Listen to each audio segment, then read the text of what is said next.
Welcome to the Virtual Millionaire Show, the ultimate destination for all things real estate investing. I'm your host, Michael McDonald, a real estate investor based out of Las Vegas, and I am on a mission to help you scale your real estate business. This podcast is designed to educate, motivate, and inspire you on your journey to becoming a virtual millionaire in the world of real estate. We bring to you experts from successful owners across the country who share actionable advice that you can implement immediately. Our goal is to equip you with the knowledge and tools needed to launch and grow your real estate investing business, paving the way for financial success. Before we dive into today's episode, I wanted to take a moment to thank our sponsor, Property Pros Marketing.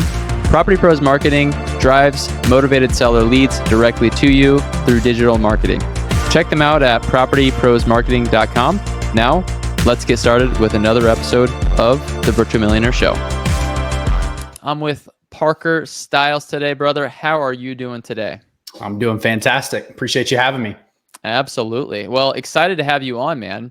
And I knew that I needed to have you on the day that we met at the Boardroom Mastermind, and I got to watch you talk about your business and what you're doing. And most of the people in that room, right, you kind of get like awed by, like, wow, you're doing something right. And that's the whole idea with joining a group like that. But anyway, I knew I had to have you on to dive into what you've got going on. So I'm excited to do that today. But for people who don't know Parker, can you kind of just catch them up to speed, man? Who are you and how did you get into real estate?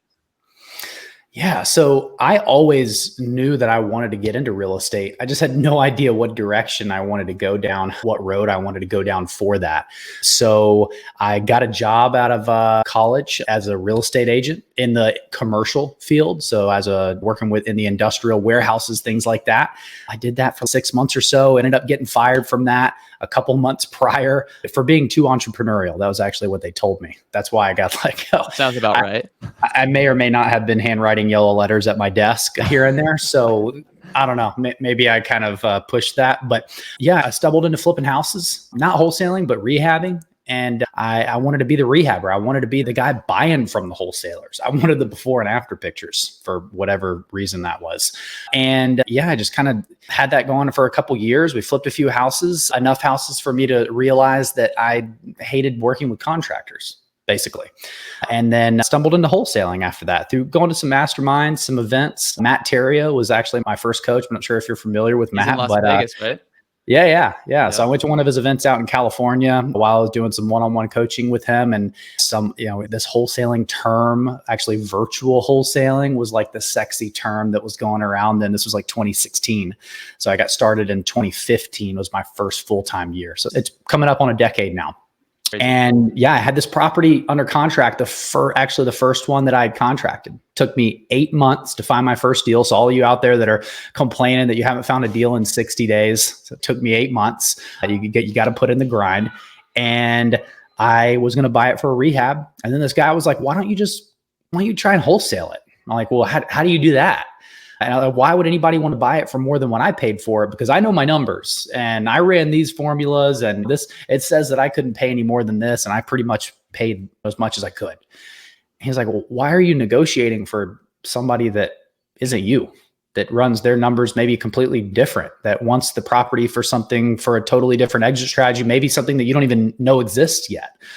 That's a good point. So long story short, I went back, I marketed that property, and a couple weeks later I had like 18 grand in my checking account. And that was my first deal. And I was like, all right, let's go, baby. This is real. Before that, it was just a page out of a book or an episode from a podcast. I really didn't know if I could do it. I knew I had to do it. I didn't leave myself another option, but I didn't know how I was going to make it happen. And that was kind of that first moment. That's incredible, man.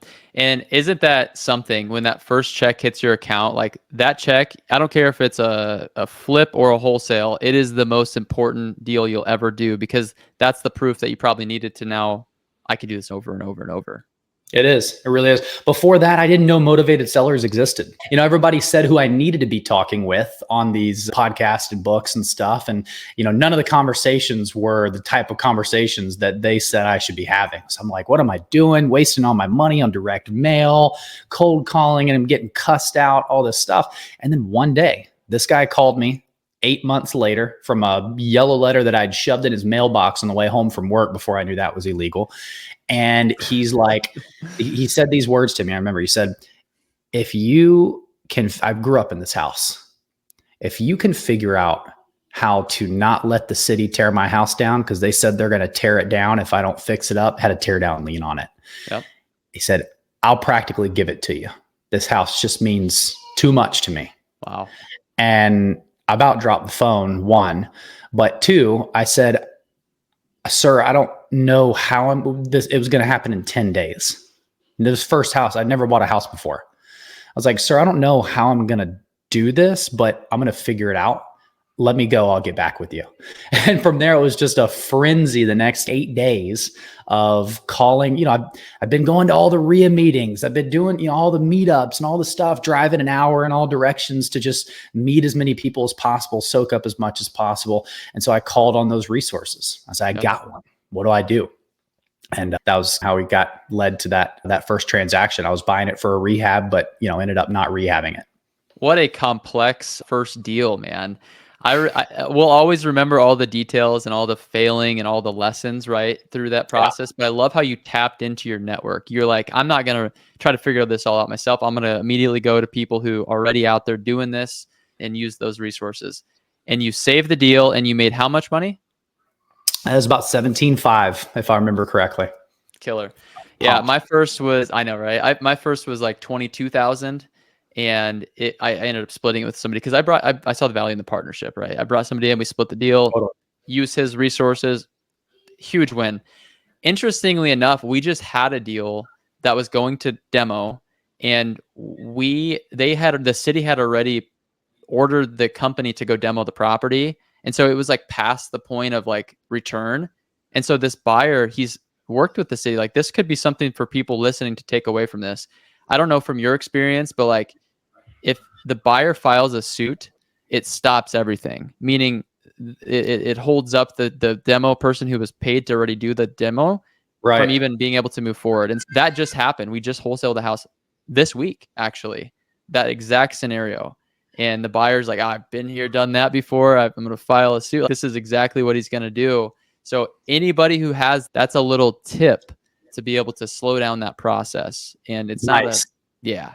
So anyway, while we're out throwing golden nuggets right now, I'll add one more thing to that. I posted this on my page a couple days ago, and really cool way to make some money on a deal when you think that all is lost is fire damage properties. Not when the fire's already happened, but when you're scheduled to close, and then you get a phone call from the seller saying the house burned down 3 days before you're supposed to rip your $20,000 assignment fee, right? And so what we've done, we're in one right now, and then we got paid from another one late last year. And so there's a clause in our contract that essentially allows us to take over the insurance policy after we make right by the seller with that financial obligation we already agreed to. So without getting too into the weeds, based on the full insurance payout, if they had good coverage, you use that to pay for the property, and then anything on top we get to keep. So we actually almost doubled our projected assignment fee based on proceeds that we got paid from the deal. And then you get the land as icing on the cake after you process the transaction. That is insane, man. I saw that post and I'm like, I got to ask about this. So thank you for sharing that, because I know a lot of people, I know I've lost a lot of money by not exercising even the roof insurance clause, right? Like being able to file a claim on behalf of the, and getting a new roof, because how many times do we flip a property and like the buyer's like, I want a new roof. But this takes it a step further and gives you the ability to collect the difference. And so that is just brilliant, man. Where did you hear that from? How did you find that out? It's been in my contract for years, and I just read through it and really gave no meaning to it until probably for like 5 years, honestly, until the first house burned down. Yep. And I'm like, we almost sent a TNR. And I'm like, hold on, don't send it yet. I think there's something in my contract that mentions something about this. And I literally paid it no attention. And then I started doing some research on it, talking to some people, and they were like, yeah, that allows you to do X. Was the seller surprised? Yeah, it was a little weird of a conversation. They're like, wait a minute, you can do what? I'm like, well, yeah, I mean, we lost the opportunity to make a sizable profit on this flip here. I've got marketing dollars and payroll dollars and all of these things associated with getting to this point, due diligence obligations. And now it's just gone. So that's why we have the ability, as long as we get you what you were promised initially, then we can reap what is on top. Now, this is also, if it's not a total loss, it's a good idea to bring in an outside private claims adjuster to fight for you to get the biggest payback possible. But if it's a full payout, it's not worth the time to do that. Makes sense. Yeah, no, that's awesome. How long of a process was that? Or are you still going through it on the one you're getting paid out on?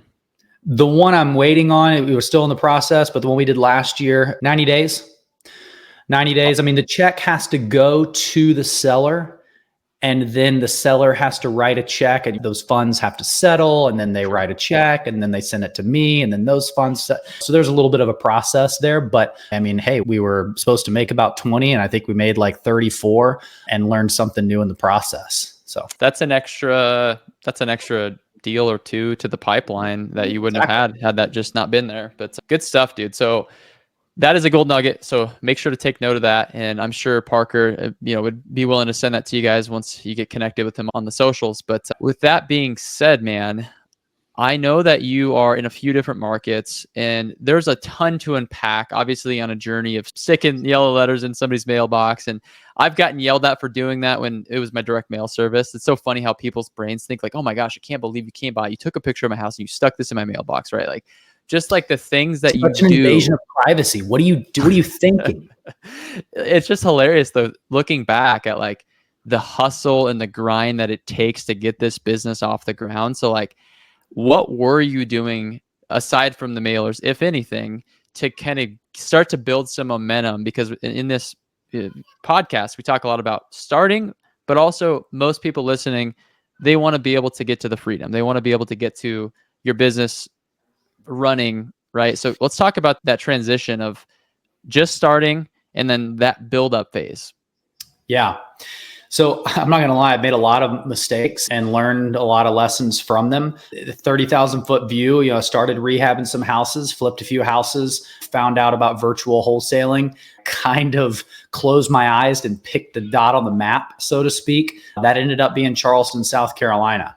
And the reason that I went into virtual wholesaling was because I wanted to get myself outside of my own business. I knew I wanted to go do other things, other businesses, or just not have to go wait. Flipping houses, it's a glorified job. If you're not managing your marketing spend, watching your deal flow, running your KPIs, reading your KPIs and making decisions based on them, or hiring contractors for that next you're not making money. Yeah. So it's cool at first, but it turns into, I don't want to burst anybody's bubble here, but it turns into a glorified job.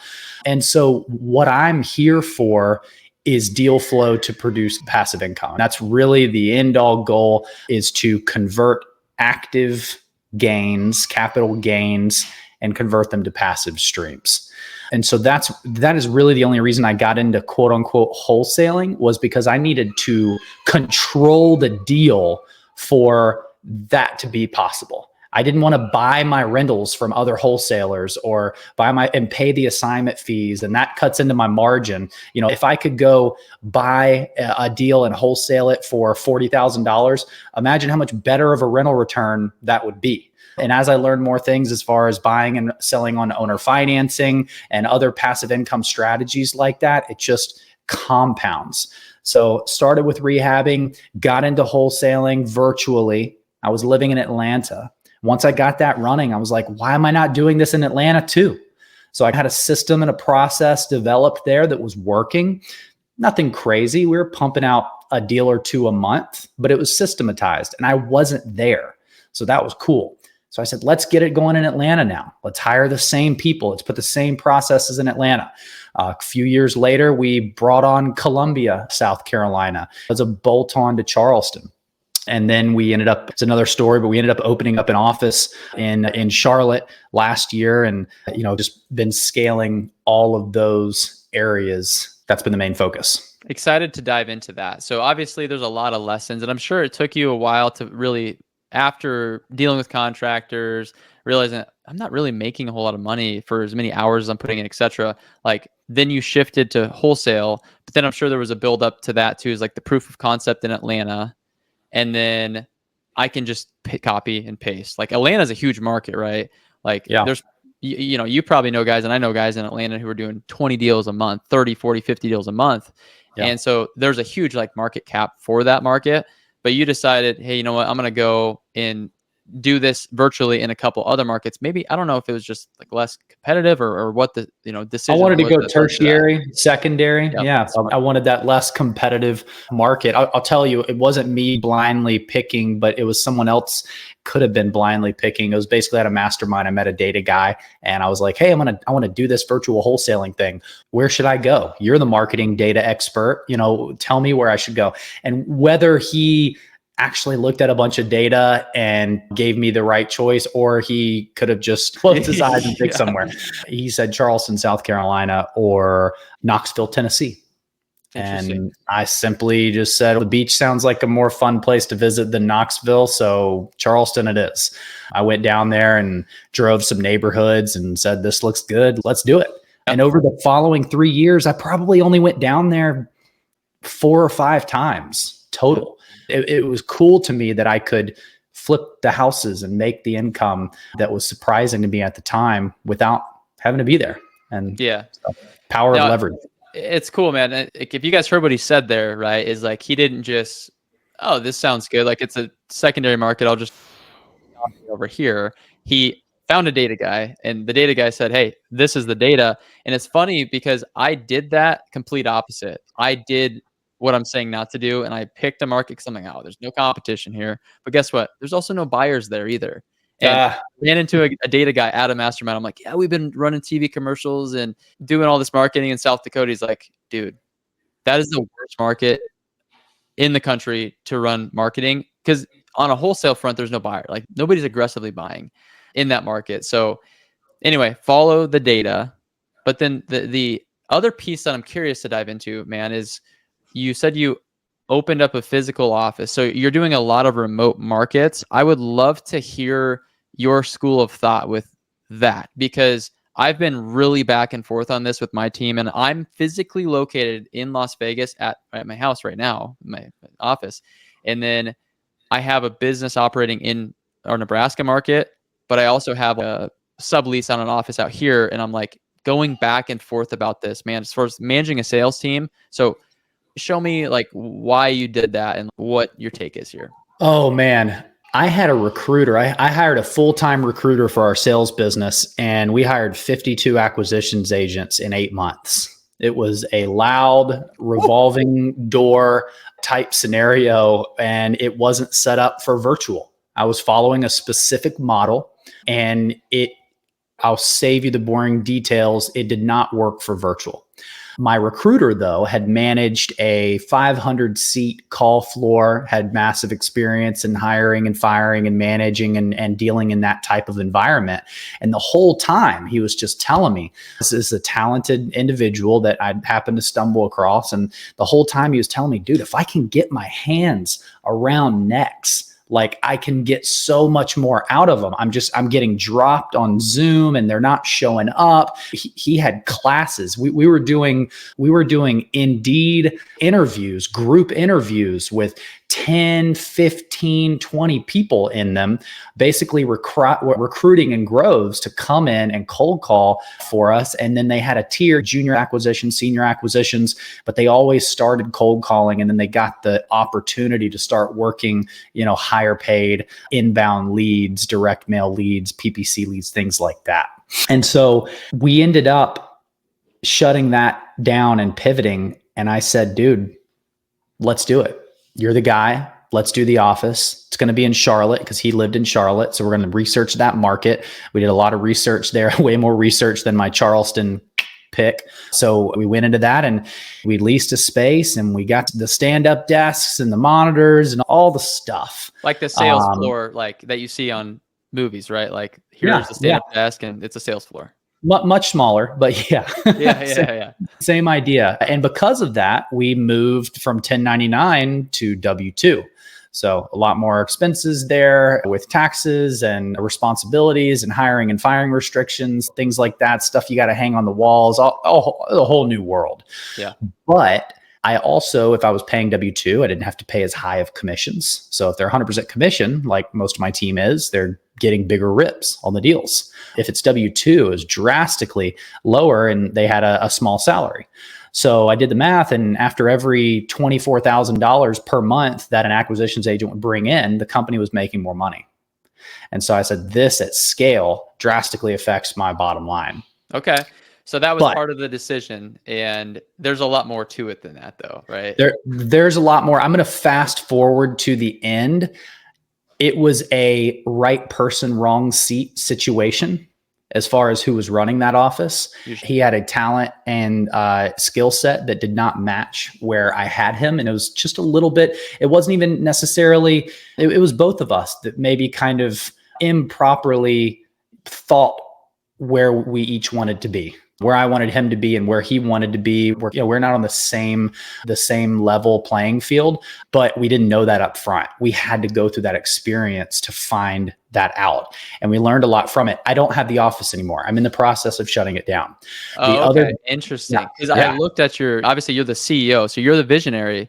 So it sounds like the alignment in where you were headed wasn't the same, right? And that's, I mean, gosh, I don't know if you remember this, but Kent Clothier berated me when I was talking about I do remember my this dynamic. And I was just like, wow, I totally blew it. And after that, I've made some huge changes since then, but it has to be in alignment. And that's what you're telling me. It is, you guys, two different paths.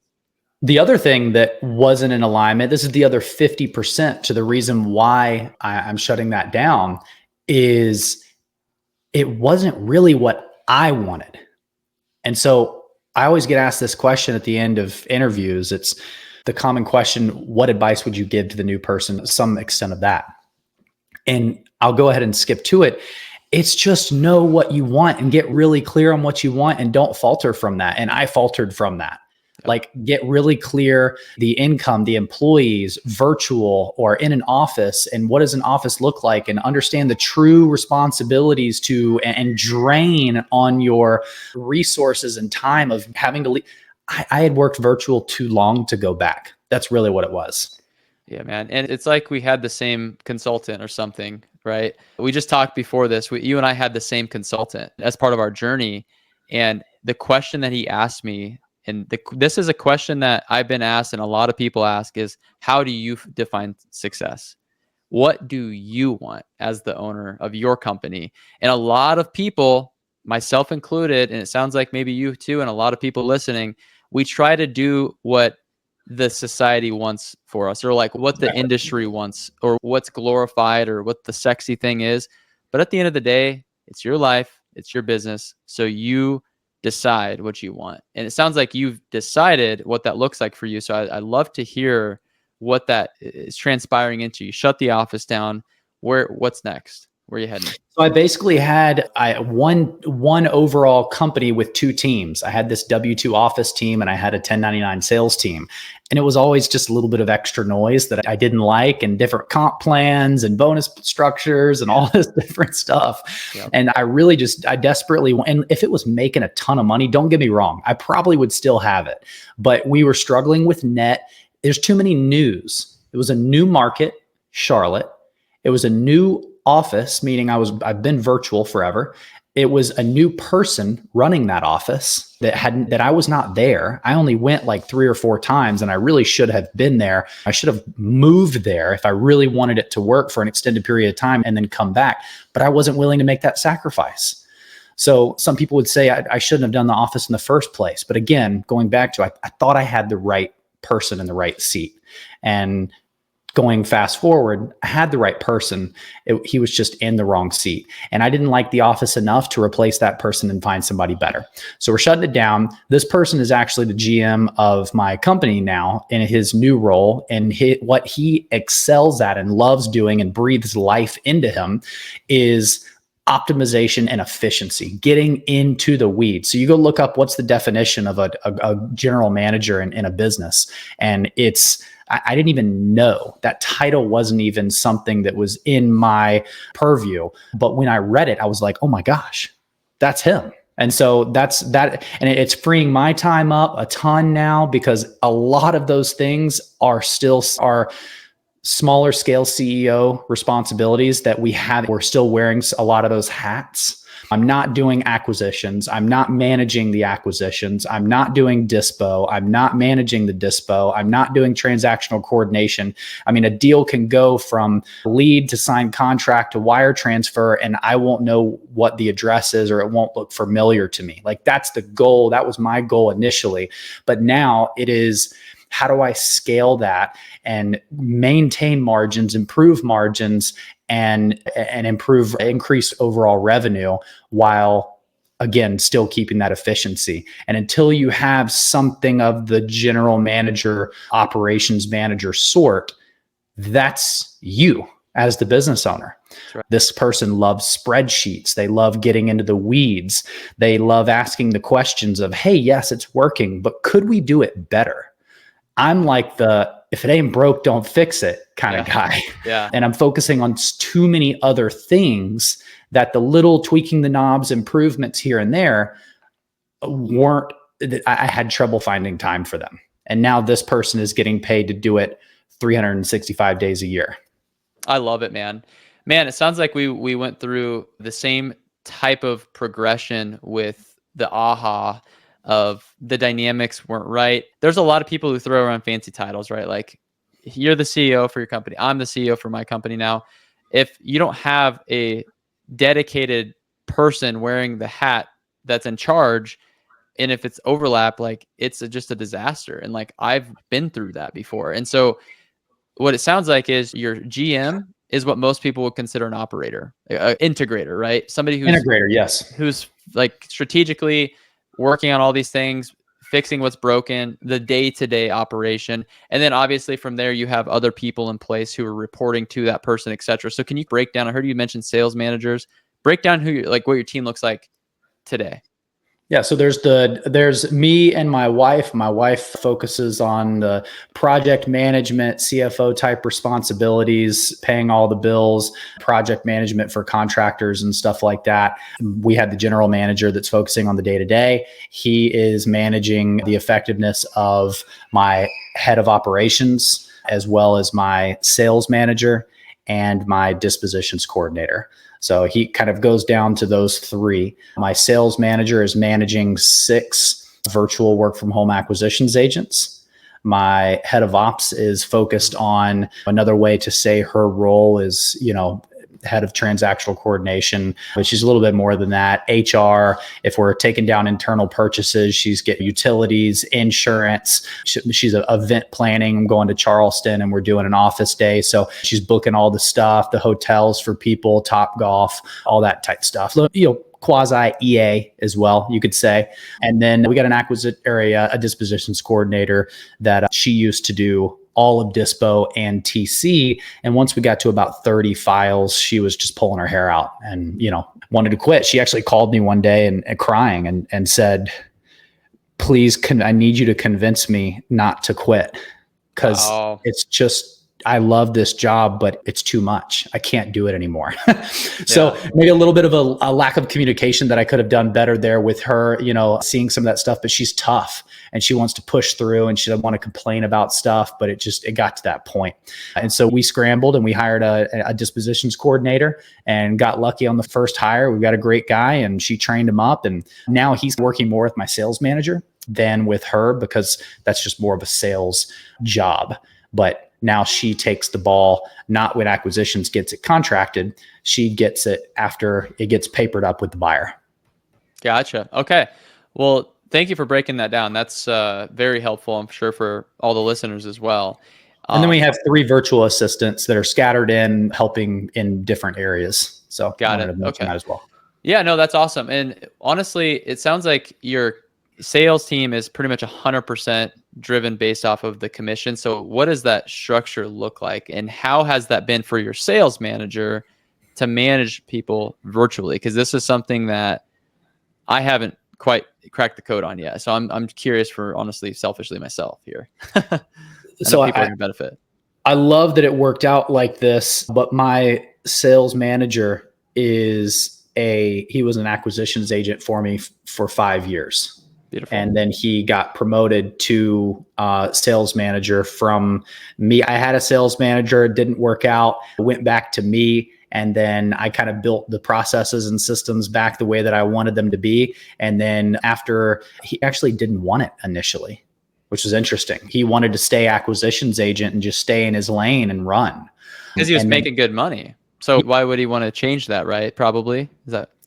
Maybe it was a conversation, just something changed one day and he saw the growth potential with it and he wanted to do something different. So I started phasing him in to acquisitions agents over the period of 6 months. So I'd give him one, he'd do one-on-ones with that person, he'd do huddles with that person. He actually ran the huddle for everybody, but all the other responsibilities were just one at a time. And then once he had his grips, I'd give him another one and then give him another one and give him another one. Each time I gave him another one, he had the ability to make money off of their closings.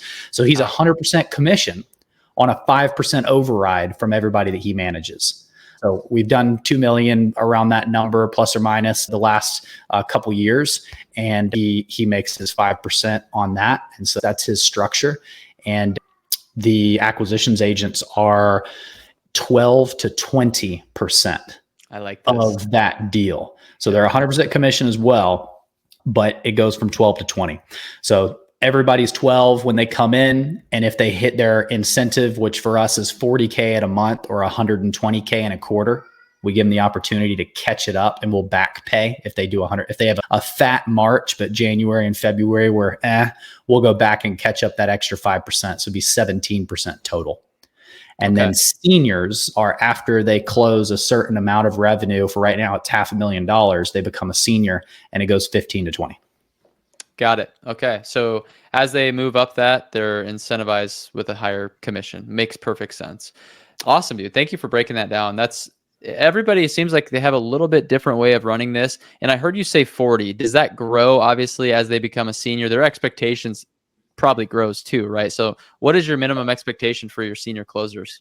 My seniors are 50. So 150 a quarter is 600K a year. I'm very happy if someone's closing 600K, if they're having a 600K a year. So that's where it's at. If they close 140K, they're making 15%. It still has healthy margins for me. And if I pay them the 20, it kind of averages out to where I'm somewhere in that. Well, I'll tell you, with everybody, I'm about 25% on my P&L for cost of goods sold, commission. So that would be for acquisitions, sales management, TC gets a little rip, Dispo gets a little rip. So everybody rolled in, I'm at about that 25% range. That's really healthy. And it sounds like you're pretty much 100% wholesale then, or are you still doing some flips now? And I've heard you say creative finance. So what's that look like now? Has that changed? Is that subject to change, or are you pretty much focused on it? It's definitely changed. Not necessarily, but my mindset around it has changed a lot. We have probably 4 flips going right now. And so essentially my wholesale business is just to create a conveyor belt of opportunities, basically. And then I want to cherry pick from that conveyor belt for flips, long-term notes, rental properties, things like that. Yeah, it's the beautiful thing is when you create that acquisition arm, you can cherry pick the best deals, and that's also good for write-offs when you're making, some good chunks of change. So exactly. Yeah. So we've got like 51 is total pipeline right now between actively signed contracts and contracts that are in escrow, properties that I've purchased that are in the middle of being renovated. So kind of call that the sales pipe, the contracted pipeline. And then from that, we're just saying, should this be a novation? Should this be a fix and flip? Should this be a long-term note or rental? We started hard money lending a couple of years ago. So all of the buyers that are buying the wholesale deals, we're trying to get them to use our financing to keep everything in-house. And that's been really cool to kind of double dip on profit there. Yeah, a lot of my friends who've had a lot of success over 10 years, that's just like a natural progression, I feel like. It's a conversation that I just had today with my apartment investor buddies. And A lot of my friends are hard money lenders. So tell me about that. Like you're running, obviously you have, but you're running this business. It's very ancillary, but what's that look like? Like I want to know. It's quiet money, man. And it's real money. I mean, it's not a little bit here, a little bit there. I'll tell you this, the P&L, reviewing our P&L last year was a little bit cumbersome, A, and B, a little daunting. We'd make there were some months where we did 300,000, maybe a couple $300,000 months. And then you'd look at the expenses and we spent 270 and we're like, how is that possible? Where did all the money go? Yeah. With 10% margin. So last year was, in my opinion, is difficult for a lot of people, but if you had to put it into a sentence, it was the year of working 3 times as hard to make less than half of what you would, normally make. I'm really happy to hear somebody else say that because that's how I felt. And that's how a lot of my friends have felt. And for anybody, honestly, who is not saying that, I guess you just have a magic wand or something because or they don't actually know how to read a profit and loss statement. Or they're just, not financially looking at the numbers correctly. Not to say that, there's definitely people out there that crushed it, made a ton of money. There's always caveats. But as a general rule, real estate was tough last year. But we learned a ton. We got stronger. We built better systems. Our culture, my favorite part, our culture drastically improved. Core values were really met. We let go of 2 people that just weren't a total fit. So we niched down and we got stronger. And none of the stuff that we did, we changed so many things last year for the better. They just didn't really show up as profit on the books, but they are this year. And so that's been really cool to see is the tide is turning and all of that work, we always hear real estate goes in waves, business goes in waves, there's ups and downs. And this was probably, I've had a couple of these moments, but this is one of the clearest of like last year, the whole year was like head down, getting beat up, just boxed left and right. And like, you just feel like you're getting a win, and then it gets pulled back and taken away from you. You're just like, I can't win. Somebody put a Facebook post out there the other day. They're like, if once a week you don't want to just burn it down and go get a job at McDonald's, you're not entrepreneuring hard enough. Pretty sure that was Brandon. It was Brandon. Yeah. Yep.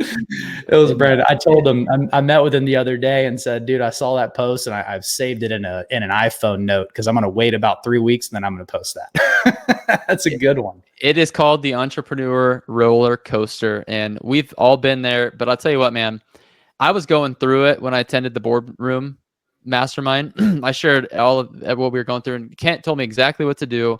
And I hate to even admit this, but I didn't listen to him. And I would have listened to him, I bet you, had I came back the next quarter, because I would have had to stand in front of everybody, share the same thing. So accountability is key, but it's not really to dwell on it. It's to learn from those lessons and mistakes. And dude, how much better of a real estate investor are you since you went through that? I know I'm like way better since I went through that year. We are operating smoother and more confidently with 50 deals under contract than we were with 25 last year. It's just, we're ready. Like the wheels are greased. Let's freaking go. I mean, that's our mindset right now. Like my big thing right now is I want to spend more money on marketing and I need it to produce better. That's one of our struggles right now is better ROI. Cost per lead and ROI on leads. Yeah, we're spending about $60,000 a month. And the ROI is just not where I want it to be. But again, that's cycles and that's current real estate market and that's interest rates and it's sales conversion. There's a lot of knobs that we're focusing on tweaking here and there. And again, goes back to that's business. We're continually trying to figure out how we can get better. You said it a second ago. It's super important for being a part of, you want that feedback loop. I don't care if it's a mastermind, if it's a one-on-one coach that you have, if it's your dad's friend that's acting as a mentor for you, but you got to have something that acts as a feedback loop where you can, and that's just why I love masterminds, because it's set up, it's just really dialed in for this. You go there, you learn the right way to do something, you learn where you might be messing up, and then you go back and for 3 months, you focus on 3, 4, or 5 specific things, not 15 things, just a few.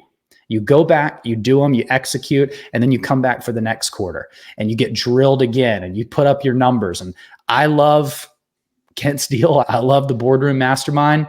Been a part of it for going on 8 years, mainly because the hot seats, you have to get up there and numerically, you don't have to. If you're not, you're kidding yourself. You're hurting yourself. Right. But if you do it right, you are getting up there and numerically pulling your pants down in front of a group of savvy business owners. Badasses. And get ripped apart for 35 minutes. Yeah. And then go back and execute at home on all the stuff. You might have your tail between your legs, but like, that's what you got to do. And so I hand a lot of my success to doing that for a 5-year period. The compounding growth that comes from doing that over and over and over. It's not sexy, but like if you haven't read The Compound Effect by Darren Hardy, great book. Go pick that one up. But that's what's happening behind the scenes. I love it, man. This has been an absolute masterclass. So fun, guys, if you're getting fire from this podcast, please like it, share it, tell your friends about it. And by the way, we're not done yet, because I want to dive in a little bit more to the marketing component. And I know you're tweaking this and you're dialing this, and just as we all are, right, as things change. But I'm curious, man, you're spending about $60 a month. I want to talk marketing, but I also want to bring it back to, how do you feed 6 acquisitions agents? Because I have 2 and I spend $60 a month. So maybe I'm drowning my acquisition agents, and maybe my expectations are too high and I don't have it diluted enough. But I'm curious on your perspective. Obviously, $60K, what's that get you for leads? And then how do you feed 6? So we're around 209 average cost per lead, cost per net lead, not gross lead. Make that distinction there, over all lead sources for the last couple of years. Can you break that down real quick? I know what the difference of that is, but for the listeners, it's the difference of a solicitation counted as a lead versus an actual opportunity, right? A gross lead for us, let's just talk single out direct mail, would be anyone that calls in. Even if they're saying, take me off the list, I don't want an offer, that's a gross lead. A need to sell my house fast, PPL lead or fast home offer or something like that. If it comes in and it's listed and just not a good opportunity, that's still a gross lead. A net lead for us is an opportunity. It actually could also be that listed lead that we don't think is an opportunity, but it's somebody that has a house that's interested in selling sometime in the next 12 months. They're and a will seller. look at an offer. Yes. Yep. Okay. So that's to us a net lead, and we're over thousands of leads over the last few years. We're at it's just under, it's like 49% and some change, a net to gross ratio. That's about spot on with the way I just measured it. I was telling my team, we're not measuring the leads anymore. I need to know how many leads I need to generate to get you this many net leads, but I'm focused on opportunities, and it was about 40%. So we're actually really in line with that number. And so how many does 60 a month get you per month? Like, you could break it down per week, and then that'll help me wrap my head around to feed 6. Yeah. So I want to get each person about 10 opportunities a week.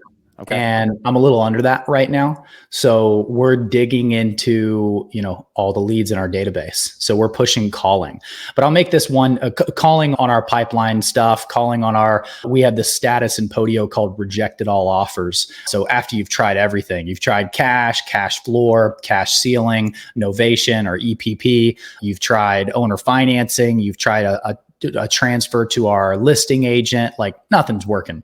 We've got thousands of those in our database over the years. And so we've got that in a dialer campaign. And so we're pushing for calls. I would say on average, they're making about 500 dials or so a week per agent. So they're not full-time cold callers, but they're in there spending an hour or 2 a day working on what we call open opportunity leads. It could be rejected all offers. It could be initially not interested leads. It could be leads, we call them no contact made. We never got a hold of them after they came in. We also, if you're familiar with Tiffany and Josh High, we did go through you did as well. We went through their coaching, a lot of good stuff in there. And they call it UMBC kind of qualification. So urgency, motivation, ballpark, and price. That is how the last one, C, is condition. Urgency, motivation, ballpark, price. and condition. Those are the 4 categories that they're using to kind of qualify a person to give them an offer. And we have UNBC NQ leads. So not the ones that didn't qualify. So this is something different that I do. I don't give everybody an offer that wants an offer like I used to. Mm-hmm. We have this category called UNBC NQ where we tell them, I'm sorry, I just don't think you're a good fit for us. Kind of pull back a little bit, right? Exactly. John Martinez going negative, pulling back, all that good stuff. And then we follow up on them on push. We go for the no and we push them away from us. And then we follow up on what their other thing was. Oh yeah, I want this. Hey, I don't think we're the right fit. I'm going to list it. Okay, great. Hey, I'll call you in a couple weeks, see if you ended up listing it. And we don't drop that number, because as soon as you drop your number, you lose all your leverage. That's right. So that's another open opportunity category that they can call from. And every week we're tracking on a scorecard appointments set from new leads, and we're tracking appointments set from re-engaged leads. All of those open opportunity leads are re-engaged leads that they're calling on, and they're stirring up opportunity on old leads. And how much did that deal cost us that we closed from any open opportunity lead? It's found money. We already spent the money. That's right. It turned into nothing. So it just goes straight to the bottom line. Yeah, it really sounds like you've dialed in, like plugging the gaps and the holes. I know that was a big thing that I learned through the training that we're talking about with results is, there's so many opportunities right in front of us that we missed because we didn't have a good way of staying in front of them. And this might sound really overwhelming for a lot of you guys. I know Parker and I are just spitballing back and forth because you've got a decade, I've got 7 years of experience doing this. And this didn't happen overnight. This happened from us losing our butts, falling on our face, and just keep moving forward, keep compounding and building the machine up. And dude, this has been awesome. I could talk this all day, seriously, every day. I love this stuff. I know people love to hear good lead sources. So I'll throw that out please. there, the stuff that's working. So the biggest quantity of our deals, by no means are these the only things working, but from top down, I would say direct mail, it's a tried and true. It's not the best ROI for us right now, but what it's making 2.5, 3.5? Making money. It's about 3 right now. Yeah. Okay. Over multiple $100,000. So at scale, it makes more sense. We've spent $120,000 on need to sell my house fast over the last 7-8 months or so. That's about a 3X as well. We're on 6 different radio stations in Charleston and Columbia. And I wanted to dive into that one. How is the radio? Because that's the one channel I haven't dove into. It always is the one marketing channel that people that have been in it for a while haven't really gotten into, because it's kind of difficult to get into it. I actually took a course a while ago that isn't even around now on kind of how to do it yourself, how to learn how to contact the stations, how to negotiate with them, what their terms and acronyms are, what a good discount is, and what retail price. It's a whole nother world. Yeah. And I started this about 4 going on 5 years ago. And I'll tell you, it is a slow trickle of good leads. It's one of my lowest lead per contract strategy or lead per deal strategy, meaning not a high volume of leads, but the good leads are coming in. Yeah, they don't seem to have a lot of competition. The direct mail leads we're fighting tooth and nail, just getting scrapped. Oh man, I just knocked over my mic over here. We're getting scrappy and to try and win the deal on everything else. But when it's a TV lead or a radio lead, a lot of times they come with a lot less competition. So I'd love to be able to just ramp up. We do 25 60-second ads a week is our format. So every day, at least 5 60-second ads play. That's 25 a week, 100 a month. I have one station where it's pretty cheap. The lower the listenership, the cheaper the deal. They go off cumes. So it's a cume rating that each station has. And so I've got some low cume stations that I might only do. There's one I did a deal in the whole year last year. Do you track every station differently with the number?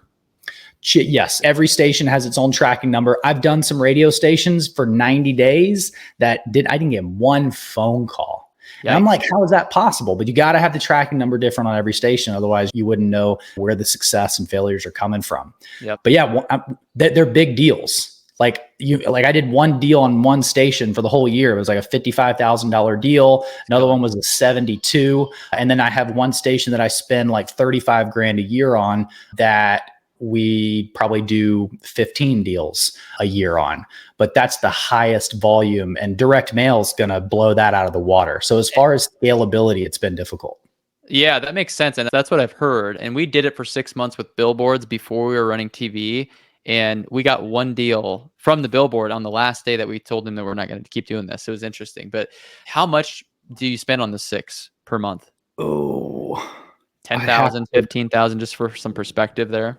Oh man, I'd probably say 50,000 for all of them, 50 or 60,000 for all of them for the whole year. Oh, for the whole year. Okay. Yeah. Yeah. There's one station, my fattest station that's the biggest spend is like $3,000 a month. So that's 36 grand a year. It's really not a ton, which is why I haven't cut some of the stations. Like you think it only brought me one deal in 12 months. And then the year before that, it brought me 2 deals, but it's like still a 6x return. And as long as it's not so heavy to where it's killing your cash flow on a monthly basis, like as long as you can support the lift until you get to that deal, then everything works out.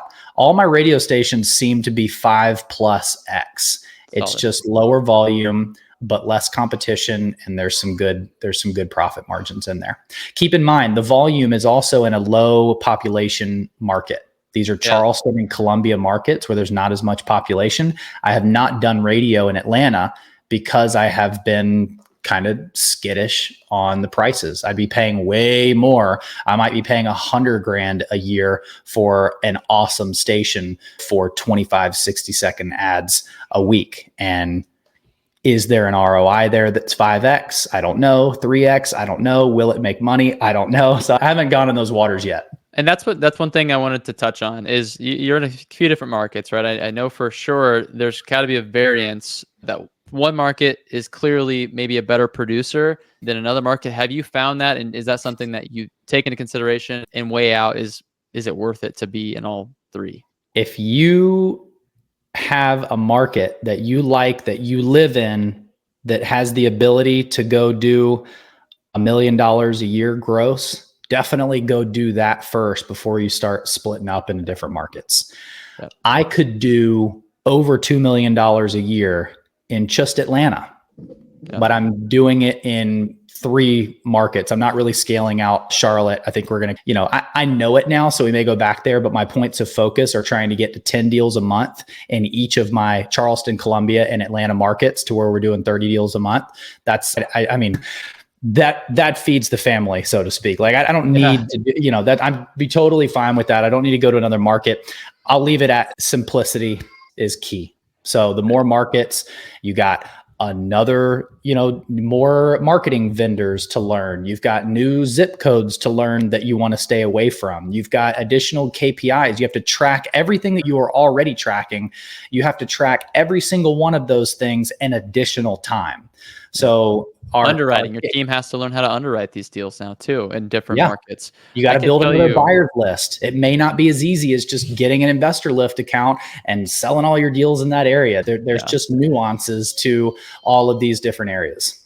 Yeah, it's so good, man. And I've been through it before. I've opened up shop in Orlando. I'm running TV in Las Vegas. And I can tell you from experience, like the deals are a lot harder to find these bigger markets to get because you have so much more competition, but they're way easier to sell. So it's like the trade-off, like which one are you the best at and which one are you going to focus on? And simplicity is the key. And so the positive side of why I like the markets that I'm in is Atlanta, easy to sell a lot of that stuff for the same reason you just mentioned. Yep. Columbia, a little bit more difficult, but it's a cash flow market. Yep. Charleston and Atlanta are more of an appreciation market. So I have rentals in all of the areas, but the ones in Charleston and Atlanta appreciate way more. The ones in Columbia, I can get into way cheaper and have better cash on cash returns. And so it's a good mix. Plus, we started going to the creative finance. I don't know if we have time or how you want to go down that road, but it's a great market in those cheaper markets for creative financing, especially when it comes to reselling properties that we've purchased cash and selling them on owner financing to hold that private note for cash flow. Yeah, even with the higher interest rates, like it makes sense to do that. And I've went down that path a little bit. So I think the key though, because we could talk for another 30 minutes just on creative finance, and Oh yeah, we're running low on time, so we won't go too deep in that. But I guess the key though is for people to understand, in order to really scale and maximize and not just become a one-trick pony, is you do need to have the ability to be able to see a deal and figure out what's the highest and best use of this deal going to be. And then obviously for writing off income and taxes and stuff like that helps to hold some properties too. It's kind of that balancing act, right? A little nugget would be systematize it. So if you have 3 different exit strategies when you get a property under contract that you want to analyze, I'd spend 30, 60 minutes trying to figure out which one made the most sense. Yeah. And then I just built a calculator and a Word document SOP of, if it's this, it's going to go this way, but it also has to have, so I guess exact examples would be, if I can't 2.5x what I would make on the wholesale on a flip, I'm not going to flip it. If the flip is not a minimum of this profit, I'm going to push it back to wholesale.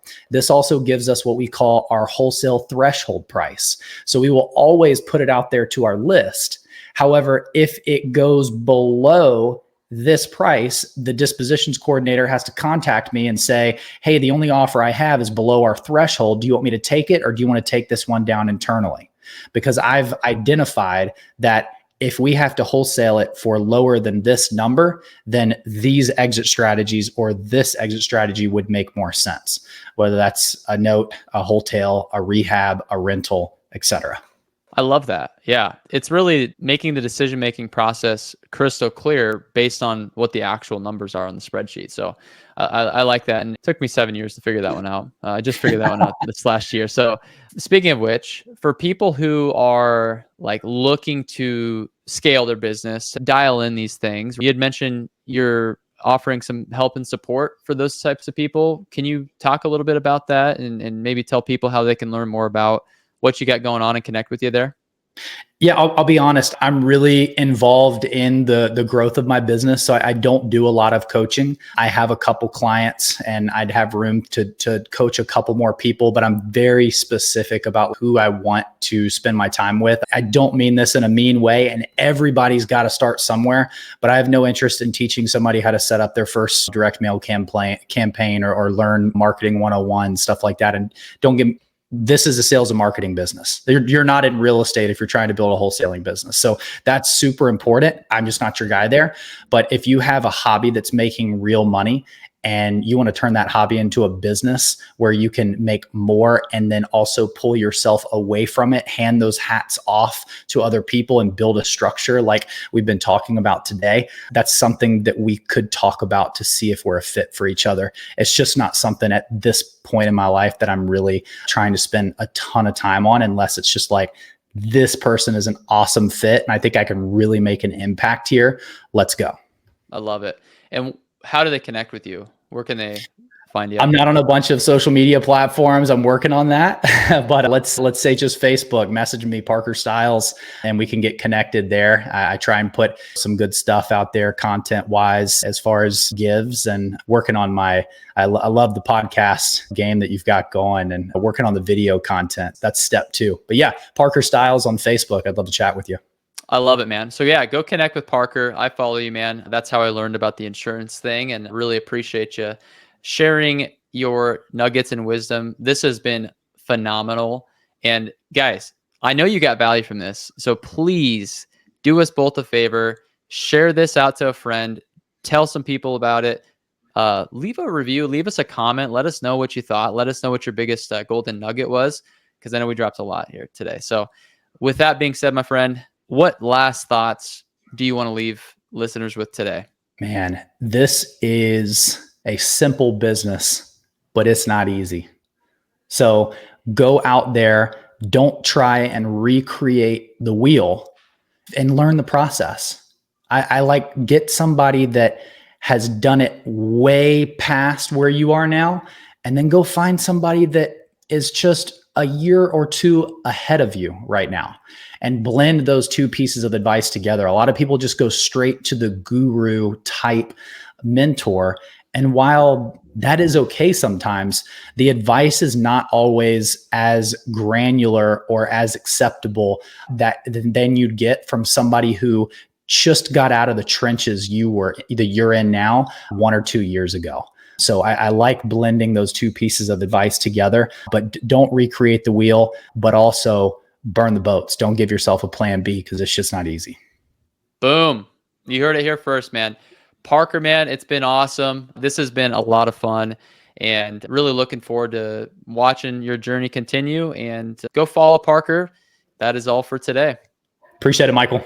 Yep. Thanks, brother. We'll talk to you soon. See y'all.